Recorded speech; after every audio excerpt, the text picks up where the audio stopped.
This is A Fit Mess with Zach and Jeremy. Hello and welcome to The Fit Mess. I am Jeremy along with Zach as usual. What's up, everyone? Thanks for being there. Thanks for downloading the show. We're going to be talking about a topic today that I think many of you might find on the deeper end of the pool in the woo-woo category.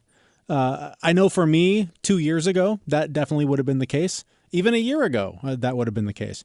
But we are talking about breath work and the many benefits that it can have to help you deal with all sorts of emotional and, surprisingly even to me, physical benefits that it can have. Our guest in just a few minutes is going to be author Lauren Chelec Cafritz. She is the author of the new book, Breath Love. She is touring the country right now talking about that book, and we had a chance to chat with her. We'll get to that interview in just a little bit. But this happens sort of at an interesting time for me, Zach, and in the conversation we were just having. For both of us, we both sort of seem to be in a period of reset with our routines, with the things that we're doing to sort of take care of ourselves. Yeah, it's been an interesting week.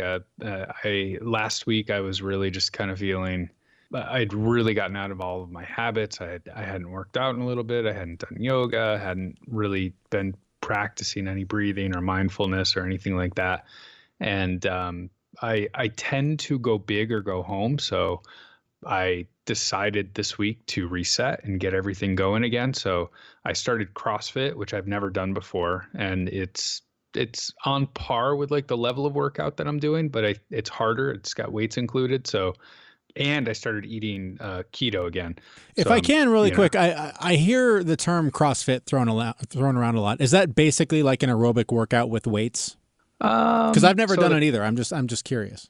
Yeah, it's just a pretty intense workout. So I'm doing a little subset of it right now with them, and this one is more of they're not using barbells, they're not using pull-up bars. It's kind of like a CrossFit light, but you could think of it. It's kind of like Insanity with some weights involved. So okay. There's a little bit more cardio involved, but once you move over to the CrossFit arena, then there's the weightlifting parts, there's the cardio parts, and then they throw in some like gymnastics stuff, like using rings and doing pull-ups on rings. And this stuff sounds like that. Exhausting. I'm tired listening to you. It is. Even just the one that I did, there was this one move where they had me put a 35-pound weight in my hand over my head and then do walking lunges across the room, and my quads hurt more than they've ever hurt in my entire life. Like I'm going down the stairs backwards because they hurt so much. My legs hurt listening to this. I've been on my ass for like the longest time, and part of it is that my kids' school routine it's different this year than it was last year, and I'm a bike commuter as much as possible. The bike that I rely on has been dead for weeks and weeks now. I think I'm actually going to be buying one tomorrow, which is very exciting. But that has been sort of the cornerstone of any physical fitness that I do, and it's been off the table. I haven't been able to do it. And so then that just creates a cycle of, oh, well, I didn't work out today. It's not a big deal if I don't do it tomorrow. You know what? Next week I'll get things back. I'll get things back on track. Mm-hmm. And it just, once one piece of the Jenga puzzle is pulled, the rest of it just comes tumbling down. And without that, I'm not going to the gym. I'm not doing any kind of like yoga or anything to supplement. I'm eating like a 7-Eleven dumpster. Just garbage. I'm not taking care of myself. And just, full disclosure, doing this show right now, I'm exhausted because I can feel that I'm not taking care of myself the way that I need to. It's leading to poor sleep. It's leading to not meditating, not doing the breath work that we'll be talking more at length about here in a few minutes. But it's just so interesting how it is a house of cards so often that you build this thing up, and if one piece crumbles, it just creates, ironically, a big mess. Interesting choice of words, right? But it is crazy, and sometimes though I really appreciate this moment in my life, right? Because when you do get into a habit and you're feeling good and every day is feeling good, I use these as a positive reinforcement, right? I feel like shit for a couple of weeks. And to me, I look at that and say, there's my reminder. Yep. That's why I have these routines. That's why I do all these things to make myself feel better, because I don't want to feel like this anymore. So sometimes I need a good reminder, and the last couple of weeks have been a good reminder for me. So I'm fully on board getting back onto all the habits that I need to do. Yeah. And for me, part of that has been just really trying to hit the reset button in really small ways. And it is like I think you mentioned that you're back on the keto diet. I'm trying to do my vegetarian version of that. And to some degree, I've been moderately successful, kind of dipping my toes in the water, getting back into it, trying to just get comfortable with it as a concept. I just don't quite get that, though. Like, the whole point of eating keto for me is the fact that I can eat a big fat steak every night. I just don't know how you do that vegetarian. It's not easy. I will. There is a reason that pretty much any meal delivery service that you can get, anywhere you look online, you're really going to struggle to find how to do keto in a vegetarian lifestyle, because it does to some degree rely on processed meat alternatives and a lot of cooking and prep, because it's a lot of vegetables that you're not going to just sit down and eat raw. You need to do something to them to make them not taste like vegetables. So right.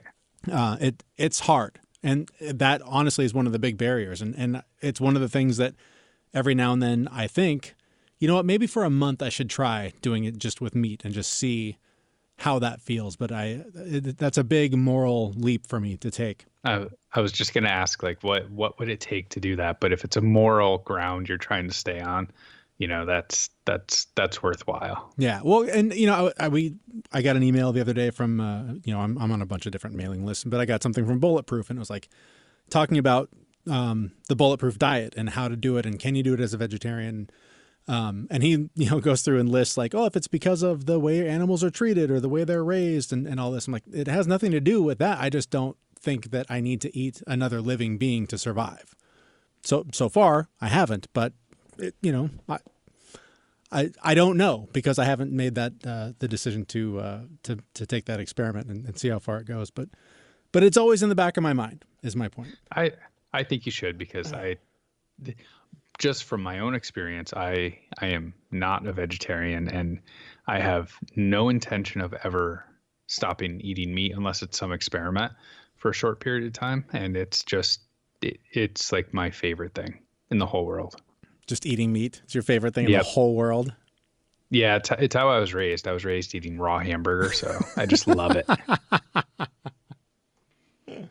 A loving and warm childhood is what I'm visioning. Well cared for. Ironically, in terms of sort of getting back to basics, if I can borrow a lame phrase, to me, breathwork and meditation are very much aligned, if not the same thing. Our guest may disagree. I don't know. I didn't ask her, but to me, they're kind of two sides of the same coin, where just focusing on your breath, breathing intentionally, is a great way to reset your nervous system, is a great way to really give your body the air that it needs, because so often, so many of us get tied up in the stress and the just swinging from vine to vine that is our chaotic lifestyle. And it's funny that, to me, we're going through this reset, we're sort of starting over, and I'm reminded that our very first episode was about meditation. And so here we are now sort of hitting the reset button and starting with breath work. And in the last couple of weeks, it has been not a dedicated time of meditation, but just moments of realizing, okay, I'm not acting with intention. I'm just reacting to the day and just taking a moment to take a couple of breaths, hit the reset, and move forward and try and do the next thing. I don't know. Is that sort of what you do? What's your experience with breath work? Have you had much? I've done a fair amount. I would go back to the comment you made at the beginning of the show on how 2 years ago you would have thought this was a little woo-woo. And I landed on this about 4 years ago. And it was because of yoga. And I hadn't really thought about the breath work aspect of it. And I had a yoga teacher who said that if you just lay down on your mat and you don't do any of the moves, but you breathe every time I tell you to breathe, you're doing 50% of yoga. And that really struck me. And that was the moment I realized that yoga, it's not just about the body, it's about the breath work. And that was my journey into figuring out, oh, well, I'm breathing in my chest, not out of my belly. And what does it mean to take a deep breath? And whenever I tried to take a deep breath with my diaphragm, I realized that like I couldn't, because my diaphragm wouldn't move that far. It was kind of a crazy realization, but it, fast forward 4 years and it's a deep breath is all I need to just like reset my mindset. Yeah, I'm not quite there with you. For me, it's definitely like I need a few moments to take a few breaths, and that sort of helps clear my head and resets everything so that I can face whatever it is that I'm facing. My experience has been very limited. I've only had a couple. One was a significant, very profound experience that I had a few months ago. I think I talked a little bit about it on a previous episode, so forgive me if we end up rehashing some of that. The other was actually just a couple of weeks ago, and it was just prior to talking with our guest. In reading her book, she gives an example of helping somebody with a physical ailment purely by doing some quick breath work with them. Just a stranger doing something, she notices the injury, goes and helps her through the breath work. I'll let her tell the story and sort of share mine through that.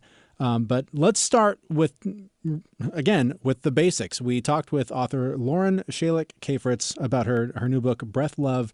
And we started really just talking about breath work itself and what it is to get a better understanding of it. There's so many different definitions for breath work. And the typical underlying easy definition is conscious connected breathing that helps bring up material that's been suppressed and repressed. And as you breathe through it and integrate it, you begin to heal whatever's been buried away and you start to feel better. So for me, breath work is all about using your breath to heal.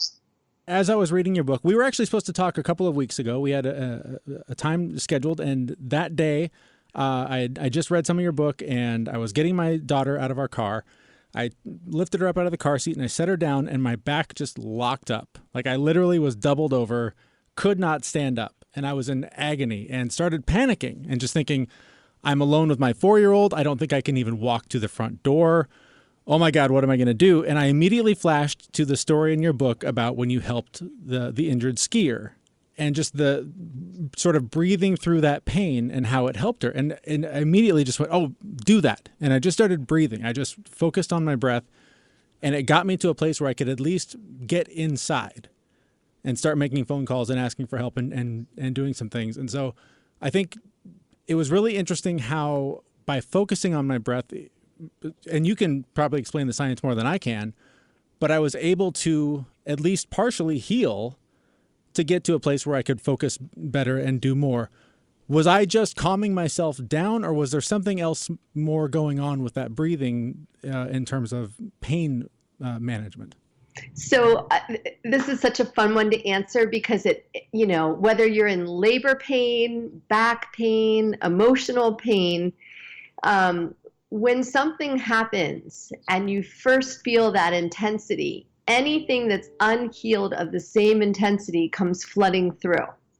So some people, might have broken a leg. And so when they hit their arm really hard, the first thing there's a panic that floods through them on top of just the pain that they're feeling. So the breath is a way to pause for a minute, separate a little bit, get grounded and focused, and then be able to move forward with, some wisdom of like, oh yes, if I can get into the house and get my daughter safe and then make some calls. Pain when somebody's in labor, there's so many things. I have a client whose mom told her that, you were the biggest pain ever. Your birth was so painful. She was when she got pregnant, she spent all 9 months worrying about the birth. And so we started working with feeling pain and breathing with it and getting to the place where she was actually very calm about her birth, and then ended up having this blissful birth. So connecting breath and feeling intensity is a powerful tool. And I've found that in the last few years, I've been meditating a lot, and yoga also incorporates a lot of breathing. And it's so interesting how the breath can operate as such an anchor to what's really going on in the moment, as opposed to where our mind wants to take us. Yeah. So stories, when people come to I teach a Monday night class in Washington, D.C., a place called the Mindfulness Center. It's actually Bethesda, Maryland. And every Monday night, I never know who's going to show up, and it's really interesting. And people come in with their stories. My husband doesn't love me. I hate my job. My kids are giving me a rough time. And the minute they start connecting their breath, they can let all the stories go, and they find this deeper peace that begins to happen where they can see things in a much more neutral way, so that when they go back to their kids, they can respond versus react to whatever's going on, if that makes sense. Definitely. And I think, you make it a reference to The Wizard of Oz in your book, which anytime anyone makes a reference to The Wizard of Oz, I'm in, because that's just one of my favorite stories of all time. But I don't know that I ever really made the connection until I saw it in your book about having the answer within you all along. Like, I mean, I guess it's on a surface level, I always got it, but the way you sort of attached it to having just in terms of breath work, having the ability to heal yourself, to overcome whatever's going on. We all have so many more tools at our disposal that we don't know of because we've gotten so accustomed to searching for external answers in terms of doctors, medication, whatever. So I loved that analogy. And I think a lot of people, myself included a couple of years ago, would have dismissed it as, oh, that's somebody trying to sell a book. That's somebody trying to, sell me something. But it is real. The science behind breath work and meditation, this sort of thing, is real. So yes. Well, first, I want to go back just for a second because, like you, I love The Wizard of Oz. And, she went all over the place trying to find the answers. But meanwhile, when she finally met Oz, he said, it was always within you. Click your heels. So for me, I think a lot of people will go back to another book analogy. Was it Dr. Seuss? It was like, are you my mother? Are you my mother? Just looking around for the answers. And really, when you take those conscious connected breaths, as you do in breath work, the answers come flooding in. It's the most powerful thing. If I have something going on in my family, something with one of my kids, and, I'm really perplexed, not sure where to go with it, I just close my eyes for 10 minutes and I connect my breath, and then all the answers show up. So I guess explain that, because I think for someone who maybe isn't familiar with this, they're going to imagine that you're just sitting there breathing. Is there more to it than that? Are there different applications and different ways to breathe to have different results? Okay, well, two things. One, first, I want to say when they wire up a brain and they have someone just, breathing normally, just doing something but not paying attention to their breath, it lights up their amygdala, the primitive part of their brain. And then if you turn around and ask someone to take some conscious breaths, the prefrontal cortex lights up, which is, the creative part of the brain where you want to spend time. It's where the answers are. It's thinking outside the box. So there is science to, how breath affects you. And like when I teach at a school, I love teaching teachers because then teachers disseminate this information to hundreds of students.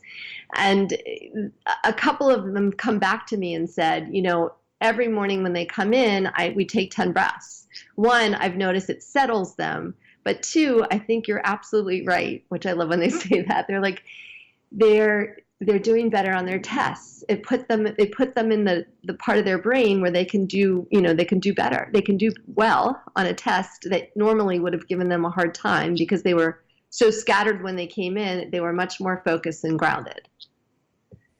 So that's just, where you're breathing. The second part I want to bring in is, when you were in pain and your back hurt, and you're in this fight and flight, probably chest breath, which raises your cortisol and adrenaline in your blood, and you just feel horrible, and it's hard to think like that.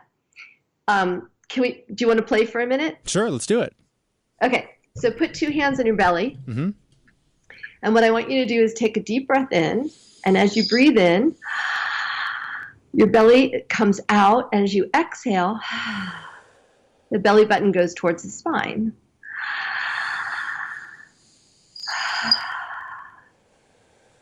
And one more.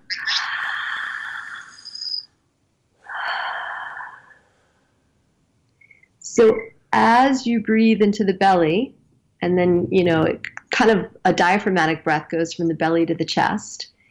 Each time you take a diaphragmatic breath, you're telling your central nervous system that you're okay, and your adrenaline and your cortisol drop, and you just start feeling better. So it's easier to handle whatever's going on in front of you when you take even 2 diaphragmatic breaths. What's interesting about this, my acupuncturist several years ago, I was talking to her about a bunch of stuff that was going on, and she started talking to me about breathing, and she said something, and maybe there is no magic number.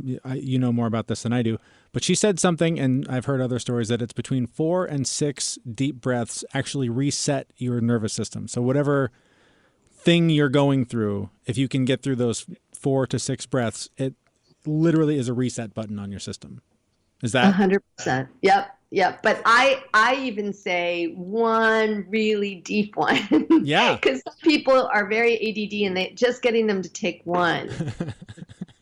That's funny. And I will say, I've been doing this for 20 years. I've been in this industry for a long time, and every time I do an interview like this, there is a level of anxiety and nerves that it takes me until about halfway through the interview to get through.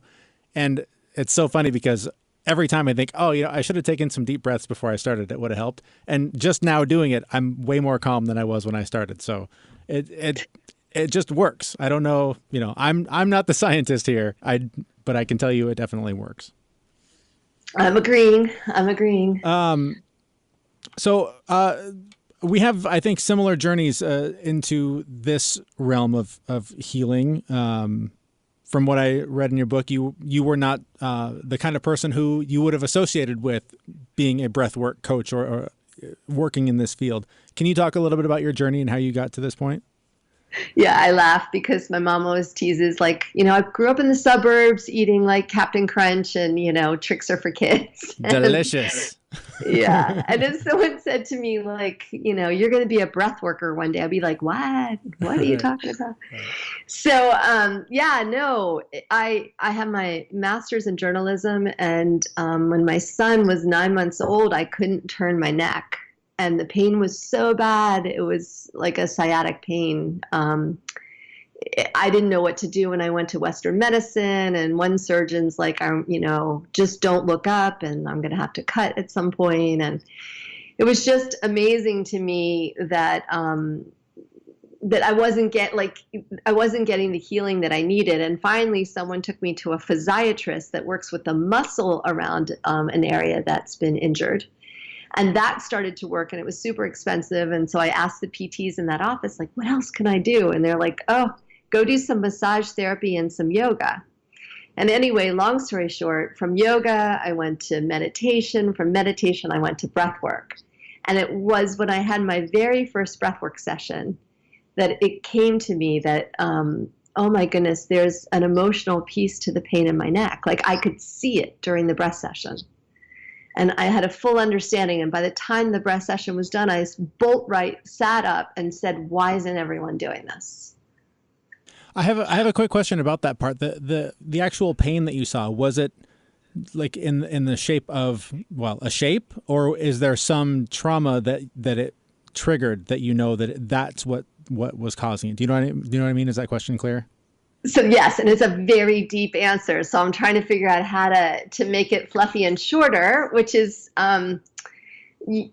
so then I had very low self-esteem in my early 20s when this happened. And I was trying to be whoever that, the different people in my life, I was newly married, and all these things were going on in my life, my relationship with my parents. And I understood how I was holding all that tension in my neck. Mm-hmm, mm-hmm. So it wasn't like one major aha during my very first session, but it was the first time where I understood the pain that I was holding wasn't purely physical. Right. Okay. So from what I understand, holotropic breathwork is not necessarily your expertise, but you know a little bit about it. Is that fair? Yes. Holotropic, integrative, transformational, they all have similar pieces. So my first experience with breathwork was just a few months ago. I was at a retreat, and we didn't know what we were getting into from day to day. And one of the days it was some form of holotropic breathwork. And through these various breathing rhythms, the music that was being sung, the instruments that were being played, the sage or whatever was being burned in the room, this experience was mind blowing. Literally, I was I don't even know if it's hallucination, but the walls were melting. I was taken to deep memories that were extremely painful, and able to visualize them, to reach out for them, and make a conscious decision to let them go and to let them, I guess, to stop them from having control over me. Mm. It was, it was the single most profound personal thing I've ever gone through. I have kids and a wife, and that all is right up there. But in terms of my own internal work, it just completely blew open my concept of reality and healing and what it takes. So can you explain, I guess, I'm still struggling with, was I hallucinating or was I shown something else that's real that we can't access under our normal conditions? So what I would say is there's different varieties of breath work. Holotropic is very intense. So melting walls, I'm not surprised. People have pretty intense experiences during a holotropic ride. Integrative breath work is a little gentler. You're going to bring up the same material in a more gentle way. I don't prefer one breath work over another because each person needs a different style to help them, bring up and heal and integrate whatever the material is. So I guess what I want to say is, most people, when they start laying down and connecting their breath, inhale, seamlessly connected to exhale, right back in. It's called a circular breath. They're going to drop into something that they've been suppressing, repressing. It just happens. It's, you're relaxed. The breath is there. Anything unlike the vibration of a breath, right? The breath is a very high vibration. So dense materials, things that were traumatic, have a tendency to come up for you to, because you're comfortable and relaxed while you're doing this and breathing. It's the first time where you have the space to actually allow that material to come up in a safe way, feel it fully, breathe with it, experience it, and then it moves away. And what I've noticed, I don't know if you've noticed it, that as that material heals and moves away, you feel even more energy coursing through you. Did you feel a lot of energy when you were doing breath? Oh my God. For about a month and a half, my wife was very patient with me because I was on this euphoric high for about 6 weeks where there was literally no challenge I could not accomplish. There was nothing like I felt for the first time like I became the person I was always meant to be. And nothing was going to stop me from just, singing it from the rooftops. And I am not a sing from the rooftops kind of guy. So it was the most incredible thing I've ever felt. And it was hard to hang on to, and even harder now having attained it and not be able to like flip that switch back on and go, I want to feel like that all the time. So that's why amazing to have a daily practice. I don't get out of bed in the morning without connecting my breath from 5 minutes to an hour, somewhere in between, depending on the day, how much time I have. Because during the night, we dream and we get tired and we stress sometimes because whatever we don't process during the day, we process at night. So if you do some of the connected breathing in the morning before you get out of bed, you get that energy, that buzz. I don't do coffee. I don't need coffee. I just go on my day after I do my breathing. So I start clear. And then, going on a retreat once or twice a year to keep having these kind of experiences, finding a breathwork class, doing a week-long anything is going to really shift and change you. That's what I guess that was going to be my question for you is in my attempt now to chase the dragon and go back to that feeling, if I did that every week, every month, would I sustain that? Or at some point would the monotony of feeling that way just sort of make it wear off? So it's not monotony. What happens is you process more and more material. And at some point you're just much clearer, and it's much faster and easier for you to clear because you've done so much work on yourself. So I don't get the high buzz that I got when I first started. And at the same time, I still get incredible gifts. It's so interesting. It's powerful stuff. And by the way, it's a fun book to read because it's not just here's how to breathe differently. You have a lot of personal stories and you really, you pack a lot of information into a short read. So thank you for the book. It's very helpful. And the techniques are definitely powerful and useful. And I hope that for anyone who's coming to this unsure, that they would just give it a try and just even just now taking a deep breath. And if you don't feel better, then I guess I don't know what to tell you. Is there anything important here that we missed that I didn't ask you about? So thank you so much I'm so glad you enjoyed the book. So in Breath Love, I put so many ideas like the Emergency Toolkit. So if someone's going through a crisis, the things that you can do right away to help you get grounded and centered. And just so that your listeners know, drinking water moves emotion just like breath does. So water, connect your breath, walk in nature, anything to move your body, do push-ups, you're going to start to feel better. So if nothing else, if anyone wants to know a little bit more, like I gave a very fast definition of breath work, but if you go to breathlove.com, my website, there's more information there about breath work and its definition and some more detail. Anything else you want to add before we go? Oh my goodness. There's so many things. There's so Just much. Know that you're amazing. Thank you for, Jeremy, thank you for having me on because once people understand breath work, they're great spokesmen for it, but getting someone to take a breath is always an interesting challenge. So do people say no when you ask people to try? Have you had people say no? You know what? It's really funny. I guess because I'm kind of smiley and easy that like most people are not afraid to try it. But if you ask someone to come try their first breathwork session at the beginning, it was really hard to get people to do a full breathwork session. Sure. Now when I offer people, they're like, because they've heard enough about me at this point, they're like, sure, I'll do it. Right.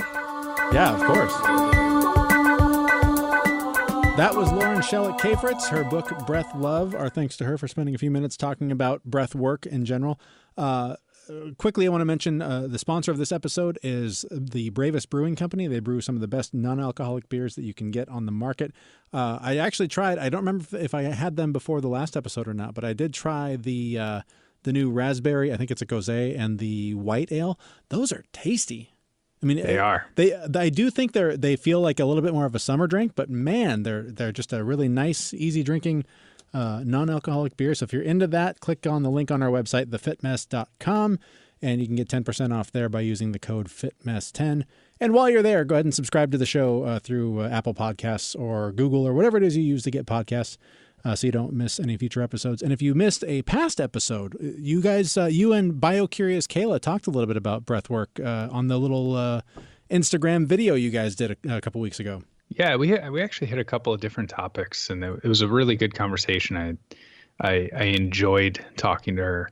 But yeah, we hit on breath work and just how it's so simple. I mean, we all breathe every single day just to stay alive. but you can be doing it so much better. Like there's a way to breathe to make you feel better. It's so crazy. Well, and the fact that, like the story I shared with Lauren, the holotropic, the I guess hallucinogenic properties of that practice. Again, one of the most profound things I've ever experienced in my life, and it was purely just a breathing technique. It was unbelievable, and it's honestly kind of frustrating that this method of healing, there are barriers to it. I mean, good luck finding a therapist or finding a way to get that covered by insurance. You know what I mean? Like, if I could go to a breathwork coach and have that covered by insurance, I would do that a lot because, again, I carried around a buzz for about 6 weeks of feeling better than I've felt in my entire life.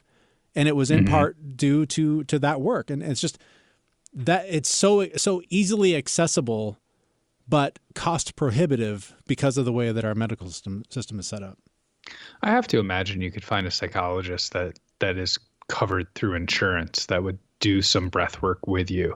Maybe not to that level, but maybe a good starting point. Yeah, it's possible. Again, I'm a lazy dude. Perhaps I haven't done my research to find the right one. So if anybody knows of one in the Seattle area, please get in touch. I'd love to explore that and see if it's an option for me. Because again, just it can be life-changing, whether it's to that extreme or to just the simple act of taking intentional breaths and kind of figuring out where you are now and in that moment. If you're not interested in going quite to that extreme, one of the ways of breathing that I taught during one of my yoga classes it's called box breathing. Have you heard of that? Mm-hmm, mm-hmm. So it's essentially, it's just you inhale to the count of 5, hold your breath for 5, for a count of 5, exhale for a count of 5, hold for 5, inhale for 5, and do that for 3, maybe 4 minutes. And that actually activates the vagus nerve in your body, which controls your rest and digest functions in your body. And it can take you from like being crazy, anxious, just down to a really calm level in like 3 minutes. If you do the breathing just like that, there's all kinds of breathing tricks that you can find out there, but certainly clear it with somebody before you try anything that may have hallucinogenic side effects. Yeah. It's funny though, you mentioned the box breathing. Headspace, a very popular meditation app that is not a sponsor and is not paying for this in any way. I use it as just a consumer. I pay for the subscription and all that. And we should call them. We should call them. They have these things called sleep casts, which are basically bedtime stories for grown-ups. And I love them. They are a critical tool in my toolbox for falling asleep, primarily when I go to bed before my wife because she finds them annoying and weird. But I love them. I sit in my pitch black basement bedroom listening to these stories, and I love them. But the box breathing is the setup to basically every one of the stories. And it's so annoying to me because I just want to get to the story. Like I'm still in such a get to the next thing mode. They're like, I don't want to do the breathing. Just do the story so I can fall asleep. But the breathing is a critical part of the method to try to help you get to sleep. So it's funny that you bring that up because it's every night I'm like, oh, God, fine, I'll do it. But I just want to hear the story. But it's so useful though. Like it's amazing. It's something like just breathing a different way and breathing with intention can have such a profound impact on your mental clarity. Well, and it's funny because it's also such a foundation for everything else. If you start breathing with intention, it sets you up for eating with intention, which sets you up for acting with intention. And it's so fundamental and such a key building block in rebuilding that house of cards before one card comes down and brings the whole house down again for you. So speaking of, I suppose it's challenge time. It is, and I've got one for you. All right. I heard you say earlier that you were, you needed to get back into meditation, and breath work is part of that meditation for you. So, and I'll do this as well, but I challenge you to 10 full minutes every single day of meditation on your breath work. Meditating on my breath work. meditating on your breath work. All right. Challenge accepted. And I'm sure that's exactly the thing I need to sort of rebuild my now collapsed and messy and flabby and tired house of cards. It's a fit mess, man. It is a fit mess. This is the thing. You know, I'm on social media too much. We've talked about that. And I scroll through all these just inspirational, just wonderful quotes and things that are supposed to help you. And I find that they kind of stress me out because when I'm in this mode, you would think that's the kind of thing that would be the trigger to light the fire, to start taking better care of myself. But I find that it sort of grinds me down more. And then that's where I come back to the reason we started doing this is that you and I are regular dudes. We're not life coaches. I'm using big air quotes. We're not therapists. We're not, fitness trainers. I mean, you have various certifications that make you much more of that than I am. But for the most part, I hope that this show serves as a way for people that struggle like us to relate and to know that they're not alone and that we're not alone. And that this is what life is. It's the struggle. It's the mess. It's the hard part with little hints of the successful moments and the happy moments and the light moments. And just going through all of this just makes us stronger. And we have to do it together because otherwise it's a lonely and terrible existence. So, we can't all be perfect all the time. And to expect that is just crazy. And you're going to have moments like this. And this is why we decided on the name, The Fit Mess, because it really is messy. You're going to have days where you don't work out or you don't eat right and you're going to feel like shit the next day. And it's up and down and there's valleys and troughs. It's not perfect and no one can be perfect. Yeah. So that's why we sit on the show and interview experts and then try and implement what they're telling us, but we fail miserably a lot of times. Far too often. But it's just, as my friend, it's reassuring that when we have these conversations, usually even before the show, where it's like, yeah, no, I'm doing the same thing. I'm in the same rut. I'm making the same mistakes. I'm doing the same stupid stuff. And, I don't know if it's seasonal, if it's just that's life or whatever. But again, it's comforting to know that it's not just me. So I hope it's just life, man. It's just life. We've got kids, we've got things, we've got jobs. I mean, there's only so many hours in the day. And while I prioritize my health very highly, sometimes those other things get in the way. Yep. Yeah. So, damn kids. So I hope that this show serves as that for you, and I hope that it will continue to if you have subscribed through whatever podcast catcher you use. With that, I think we're going to get out of here. We'll be back in a couple of weeks with a brand new episode. You'll find it at thefitmess.com or wherever podcasts are sold. Thanks so much for listening and sharing a key part of this. Please share this anywhere you can to help spread the word and help grow our little show. And we'll see you in a couple of weeks at thefitmess.com. See you, everyone. We know this podcast is amazing and does not seem to lack anything, but we still need a legal disclaimer. Jeremy and Zach are not doctors. Please consult your physician prior to implementing any changes that you heard on this podcast. The listener assumes that Jeremy and Zach do not know what they're talking about and that you'll do your own research on the topics talked about in this podcast. The hosts of this podcast are not liable for any physical or emotional issues that might occur directly or indirectly as a result of listening to this podcast. Let's close with a deep breath. I feel better.